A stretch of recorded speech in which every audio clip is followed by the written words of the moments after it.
మనం ఇప్పుడు ఖమ్మం జిల్లా కొణిజర్ల మండలం చిన్నమున్నగాల గ్రామ పొలాలలో ఇక్కడికి రావడం జరిగింది. ఈ గ్రామంలో దాదాపు 300-400 ఎకరాల్లో పెసర వేశారు.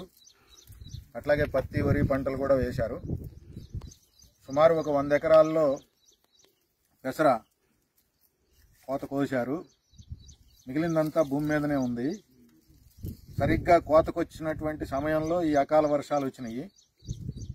పూర్తిగా అసలు ఏ మాత్రము పనికి రాకుండా పంటంతా కూడా మొక్కలు వచ్చి చెట్ల మీదనే ఉన్న కాయలకి మొక్కలు వచ్చి పనికిరానటువంటి పరిస్థితి ఏర్పడతా ఉంది.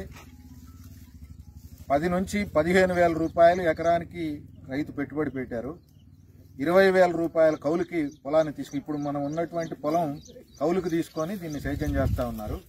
ఈ పంట వేసిన తర్వాత మళ్ళీ మొక్కజొన్న వేయడం కోసం ఆ కౌలు ఆ రైతు చెల్లిస్తూ ఉన్నాడు.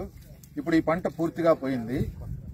ఎకరానికి 4 క్వింటాలు పండేటటువంటి ఈ పంట చేతికి వచ్చేటటువంటి తరుణంలో నష్టపోతే మార్కెట్ ధర ప్రకారం 8,000 పైచిల్కు ఇవాళ దీనికి ఉన్నది.